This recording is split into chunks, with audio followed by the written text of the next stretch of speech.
Hi everybody, welcome to Veterans Voice from a little bit of a different location today. I'm not in sunny Barrow-in-Furness, I'm in sunny Helensburgh, and I'm joined today with by Adi Martin and him again, Peter Mansfield, who turns up more than a bad penny. So yeah, I'm flanked by the army today. So welcome Adi, welcome Peter. Hello, hello Pleasure everybody. to be back and chatting to you. Indeed, yeah, and so Peter, just as a Adi, just as an inroad to people, you spent 17 odd years in the army as bombardier, and another fine beer as well, that is. And also, you started up a business, which we're going to talk about a bit later on, called Woodland Experiences. And we'll talk a little bit about that. And the reason we got Peter in is because he also has a Ned role in that business. So a double whammy today. So yeah, welcome everybody. If anybody wants to say hi in the comments, do so, and I'll bring them up, and we'll do our best to involve you. It is interactive. It is live. So just give us a little bit of a flavour, Adi, of your military service, as what you did, how you left, and what you got up to. Well, I joined as a junior leader, so typically missed half me school exams, and then joined 26 Regiment Royal Artillery, and I did 12 years with them. And after that, I come over to Harrogate as an instructor for 2 years, and then finished my time in England with 40 Regiment. And obviously, in that time, that time, I did many a tour. Some of them I forgot because my memory's gone to pot. Whether that's a good thing, I don't know, especially nowadays. But I did about 6 tours, different countries, and then finally decided to get out. I kind of broke the mold and saw there was more to life, and that's where I got out, joined the college, and then Woodland Experiences was born. So you went to college after you left? Well, I joined college as as a lecturer. Right. Okay. Public services lecturer at Hotwood Hall College. So I stayed within the military kind of network of people. Mm-hmm. And how long ago was it that you left? So I left in 2005. 2005. So what was the resettlement and transition like then? Typical of that time, there wasn't a lot. I did my resettlement as a alarm engineer, alarm fitter, and tried going self-employed as an alarm fitter, but it just didn't work because obviously you used to being paid all the time while in service. So I joined a company called Skillforce, which again run by all military, ex-military, and again you stayed within that kind of network of people. So you was never away from the military kind of camaraderie, which is really good. Yeah, I see the dog was trying to lock you under the stairs then. Yeah.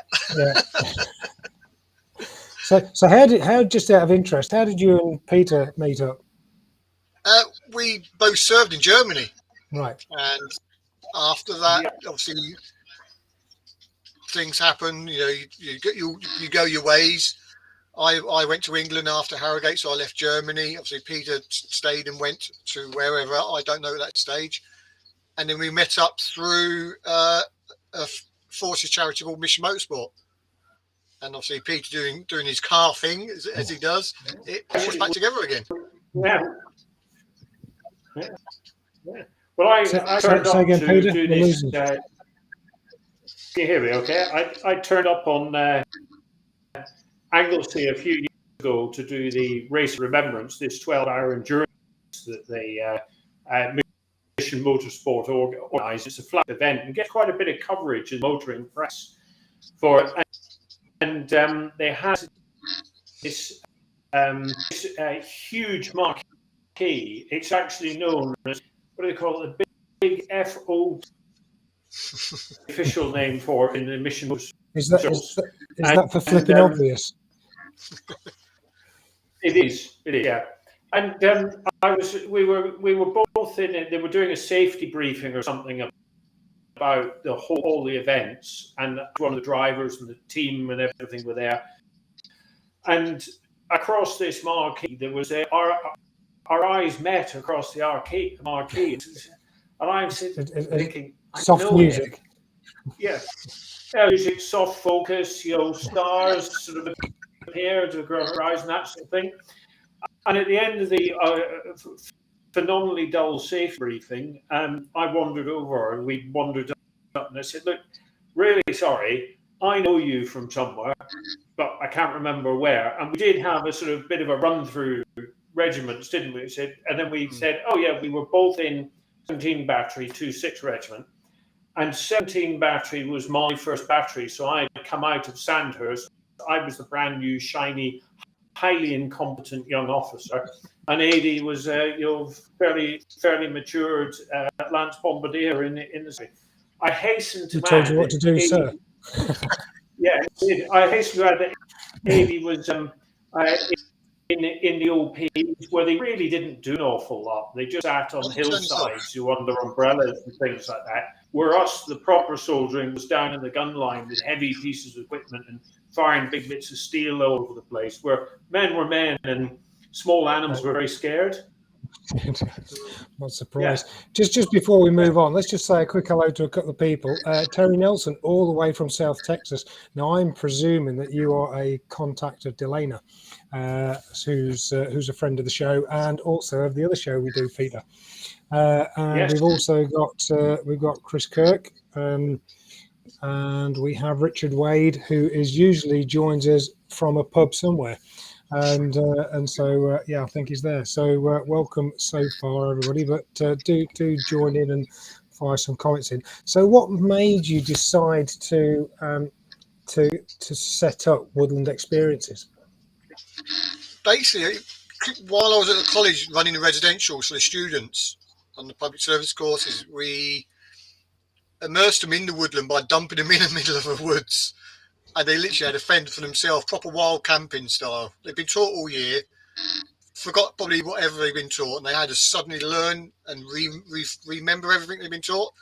And just sitting back and watching them doing all that and actually talking around the campfire that they had to make in the rain. And not one phone come out, is literally had to talk, which is very unusual. And you could just see how that would help, veterans and serving in the families. It just basically blossomed from there. Yeah, and also sort of taking it back to nature and the skies. I know when I helped with my son's cub group when he was younger, and we had stations all around, and I'd teach them how to make fire, and their challenge was to brew a cup of tea. They really all get together and they sort of join in. So brilliant stuff. And so you did that as part of your college teaching, but then you obviously made that link to say, right, hang on a minute, I'm going to do this as a business. Yeah, basically where we were on the campsite, the owner of the site at the time, Paul Etheridge, we made that connection there. Both public service lecturers, both veterans. So obviously that bond was there straight away. And I did a few pilot courses or camps on them woodlands, and from them, literally watching veterans go through the whole process, you could see the benefits from it. And then he decided to go do K2. So then we moved location, and now we're in our second location, which is absolutely awesome, as Peter will say, because he's been there. And that's the short, I say short-term journey. It was back in 2018 when it first started as a limited company. But then 2020, we made it into a CIC, so that then we can obviously everybody gets everything back from what we do. And CIC, for anybody who doesn't know, community interest company. So you sort of you earn some money, but you actually pay it back to society, sort of thing, in one way or another. Brilliant idea. And do you have a set plot of land that you do this on, or do you just roam around? No, we basically pay Frank, our farmer from Piper Hole Goat Farm, which is where we're located. So we're now on a working farm, and we pay him a yearly fee where our camp is literally set up all year round, so we don't have to move anything. Right. So everything, so basically people turn up, you don't have to set anything up unless they want to put a tent up or a hammock, themselves. Excellent stuff. That's good that you've got a base. I And have where to exactly are you say, located? Carry on, Peter. So I was just going to say, the camp is actually in a spectacular location. Got use of forestry blocks on the farm. I think you use 2, but you've got the opportunity to use 3 if we wanted it. There's a beautiful river, stream, bigger than a stream, not quite as big as the Clyde or something like that, flowing through near the campsite. It's lovely, and it's just a fantastic location because you can stand and look round and you can see the hills and everything, but you were away from, there's no traffic or anything like that. It's just a fantastic remote spot. No buzzing from the RAF then? That actually is remarkably easy to access. Other than the RAF, but you can run the camps between Tuesdays and Mondays. The RAF don't work then anyway. That's bar time. I'll say nothing. Yeah, good one. So you organised this for group. Do people just go onto your website and book this, or are you linked with charities as well? How does that work? Well, the easiest way we found and the most productive way is beginning of the year. I put the camp dates out, which is basically every second week of the month, and the charities or hubs then see the dates. I email them, they see the dates, and then they book on and put their name to them dates. So it's like Hole for Heroes. They've put on 3 camps already for next year, and literally within 3 weeks of me putting the camp dates out live, 10 of them camp dates were booked up by different charities and different hubs. Right. So we find it's a lot easier and more productive because they already have their beneficiaries within that charity or that group. It's easy for them to select and then bring them along. And what about individuals? Individual can still book on if they go onto the website. There's a booking on page under the 6 steps to camp. So if they show interest and they want to book on, then we always have a few spaces spare because we could have 25 people on camps. We always keep some spare, like you say, because if somebody's not in a group or a hub or a charity, they can still come. We still make space for them. But I guess it's safe to say that if you come and you're not part of a group and you're put in as part of a group, you soon become part of that group, especially when you get the fire lit and the brew on the go. Yeah, there's never been a time where people don't just naturally bond. It's that old school camaraderie where, like, you used to meet in NAFRI and everybody just got on saying things as you want to say them. So then you're not being judged or anything. It just happens. And do you use this to does this form part of also a rehabilitation package or anything like that? The way I say it's we assist in post-traumatic growth. So it's everything that's happened afterwards that we try to help with, because it's all labelled for different things: PTSD, mental health, health and well-being, but it all goes towards the same thing. We're there to share, to talk. So we create that safe environment where they can talk and share, and especially us men, because we bottle it up anyway. Yeah. But while you're doing an activity, chucking axes or shooting some targets, you're talking about this stuff and not realising it. Yeah. And then obviously, so just give us a flavour of some of the activity, a typical day in a camp, for example. So Saturday morning it all starts with, they arrive Friday evening, but it starts Saturday morning. Breakfast is cooked by the campmates, if you want to call it that way, that pun. So they all muck in. If it's a family camp, we get the children to cook over the open fire, and then once breakfast is done and people had they've washed, they've had however many brews, they will go and do an activity or split it. So we can do half can do target shooting, half do some axe throwing. And then we'll come back to the focal point, which is the fire. We have some lunch, we have some more brews, and then we can do forgotten woodland skills. So that's like you say, because we haven't got the bush there, but we've got woods. So we do the fire lighting, the animal prep if people wish to do that, the normal survival skills, shelter building, and then if depending on what time in the evening it is, we can do archery, that lateral throwing, which is like 6-foot spears. Basically, we throw them in the fields. Crazy woodland golf in the 4-foot long grass. There's lots of different things we literally use to help promote that conversation. So it's all by choice. If people are talking, we won't disturb them, because that's the whole point of it.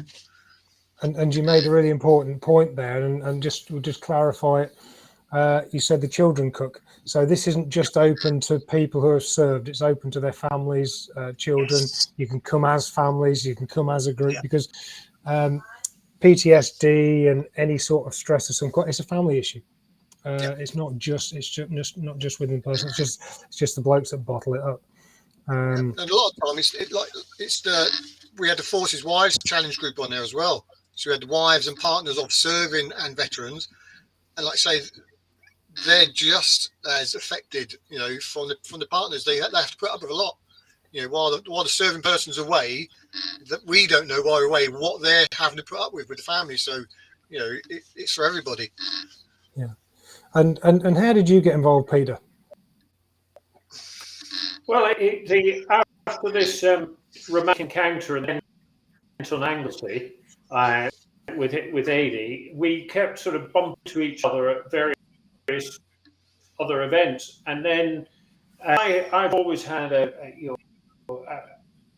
lot to do with sort of veterans. I get to business school, and of course they're there for people who are leaving forces, and I've done other stuff for the some of the special forces as well, on sort of leaving the forces. And Adi just I phoned me up and said, "Look, we do with something like you as a non-exec to help us with the bids, but we touched on is because of all this for the veterans and it's a community interest. We try and keep the costs down as much as possible. So we've been doing at the moment has been substantially funded by grants from veteran charities. For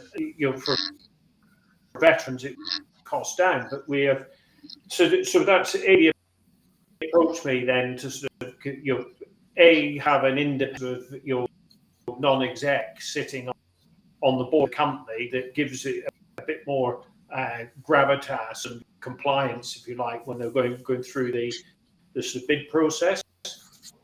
But the other thing is sort of looking, and Adi and I, he probably regrets asking, but we've had a number of conversations about what happens next year with the austerity, etc., your cost of living, that the grants reduce.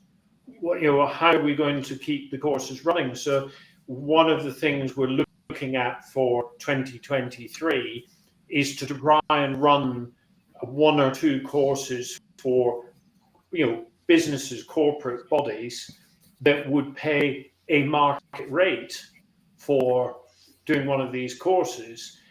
And by if we could do 2 of those in the year, we could substantially reduce the dependency on the grants that we get from the charity. So that's the aim. Yeah, and I think it's really important to companies that have got veterans programs. And I won't reel them off here, but there are a number of companies that have got veterans programs that would make a very good addition to. That have got strong veterans communities, and the Armed Forces download off the internet is an idea, a list of signatories is a very good start on that. So very excellent stuff. So that's something you're trying to get it. You're trying to future-proof it a little bit. Now, I just want to bring in a comment here. So Terry from Texas thinks it's likes the idea. And this is another important point. So you made a typo here. It's such a great need out, no matter whatever you are, and then to no matter where you are. But I think both of those comments is quite important because it's very inclusive. it doesn't matter what sort of how you identify or whatever, because that may be part of the stress that you're experiencing. So it is in a very, very inclusive environment. I think you're right. And what's impressed me when I've been on the course with Adi and Paul, who's the sort of director of the company, when they're running them, they've got a couple of guys that volunteer to come and support the run some of the activities. Is that as Adi said, the importance is getting people to talk with one another, and the activities are definitely there as the handrails for those conversations, rather than being the focal points. Because if you turn up the course and say, well, we've had breakfast, breakfast from 8 until 9, and then at 9 we're going to do this. That's not how it works. And what impressed me was Adi and Paul are very, very, very good at sensing when things are starting to subside, and say, right, well, let's go and think about doing this next, and we'll go off and do that. And actually, you asked Adi what your activities they do. You might only end up doing one activity in a day because of the conversation is that good, and people have enjoyed throwing the axes and the tomahawks and things, and then are sitting in the sun. As long as the conversation's going on, then there's no need to do anything else. But if you do need to kick-start them, there is they do cold water swimming as well, which is not for the faint-hearted in November. I think you mentioned something when we spoke a few weeks back, Peter, that everything's done at camp time. Yes. Yeah. Yeah, so, it is. It's just that sort of almost like that natural pace, rather than running to a diaried agenda or anything like that. It's just run at that pace, and getting the, I don't know what you call them, the camp, the clients, whatever you use for them, but they're involved in everything from whether it's the washing up to peeling carrots to chopping carrots to making the camp stew, which one I was on had a particular smoky flavour to it. I think it's probably the best way of describing it. Burnt is another way of describing it. right. But it was very very good, and the people get involved in it and seem to thoroughly enjoy it. Yeah, I'm just going to bring up the website here, so you just to humour me a second while we sounds. But that's the website there, woodlandexperiences.com. So and I love this phrase: embrace your past, pursue your future, and let your adventure begin. So very true. He's had I think Adi can tell you he's had a few challenges, because the camp when they started was originally on the side of Lake Windermere, and in the storm last year, the camp got absolutely destroyed. November. Is that right? Yeah. It's about 16 acres of woodland, and probably about 13 acres of it was wiped out. Right. And we had veterans there at times. So it's a typical sort of wake them up, deep. I can't remember what the word you used to call it. Bug out. That's it. You literally woke them up, bugged out into the safety of the accommodation, and that was it. We woke up in the morning, and it was just like carnage. So we had to move. Unfortunately, but we're in a better place now. Yeah, and so for people that we discussed a little bit about where you are, but you're just outside Kirkby Stephen, yes, just to the east of the Lake District in Cumbria. Yes, we're literally on the edge. You walk out of camp, we're on the Howell Gills. Right, and so easily accessible from the M6 should you be wanting to whiz up from that London or south, or even from Scotland coming down the way. I don't think it's even 10. Is it 10 minutes? 10, 15 minutes at the most off the end? It's not far, is it? Yeah. No, it's really good for access. Very, very good. Yeah. Plenty of car parking. because Yeah, you've got a field. Yeah, I'm we've got a attracted to field. throw you out if it's wet. But the field, we're getting grants through the agricultural, through the farming to plant hedges and redo the roads and redo the car park. And that's just on the farming side. So that's the amount of support we're getting, because it's converting into a care farm because of what we're doing and with Frank's support. So instead, while he's doing all the farming, it will get the care farming name to it as well.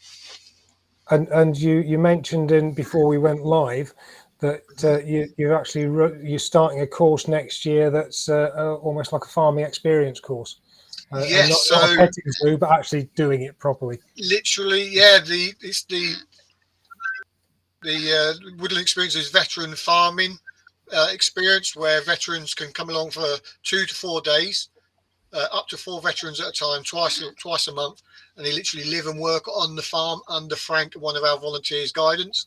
And it's all to do with the therapy side, the health and well-being, literally helping Frank out. But that then leads onto the phase 2, which is through veteran farming, which is actually putting veterans into employment within the local farming industry. So they sort of do a taste a few days with us, and then hopefully that can lead to employment. We've already got four farms and farmers wanting veterans to go and help them, and with the potential of being employed. And we've not even started yet, so it's great. Yeah, it's growing very fast. Yeah. Oh, excellent stuff. And so, how many people have you got working for you or with you at the moment? So we have 5 in total, myself and Paul. Then we have 2 volunteers, and then Yvonne, which is our on-site mental health worker. Obviously, we don't advertise her as a mental health worker, because otherwise people come along and think it's another typical, it's one of them camps. So Yvonne is just one of the team, and if any time there's a need for a walk and a talk in the woods or around the farm, then she's there on call for us, and it's a major asset. Yeah. Excellent. So in terms of getting in contact with you, they can get in contact with you through the website woodlandexperiences.com. And if there's any charities or organisations want to get hold of you, then they can get hold of you or Peter through LinkedIn or the site. I'm taking it. Yep. All the details are on there. So this is a really good story. So we typical veterans voice, and we had a charity last week, and Brett Townsley also deals with he deals with mental health and safety. So it's a really good story in that you've come out of the armed forces, a number of years in the armed forces. You found work for a period of time, but then you set your own business up that's actually paying back and helping people that have left the armed forces, that have actually given some sort of commitment to society through their service, and maybe not all of them need to suffer from PTSD or any issues like that. It is open to veterans. It is a way of keeping people in touch with each other, growing that network, and from my perspective, and I'm yakking on a bit, from my perspective, it's a multiple benefits for multiple aspects of society. I can't sing highly enough for nature, because I do a bit of farming on the side. Peter will tell you. You can see my car; it looks like a tractor. But Richard brings up another point here. So have a chat with Richard. Richard Lincoln. He's a nice chap. You think he works in a pub the amount of time he's in there on his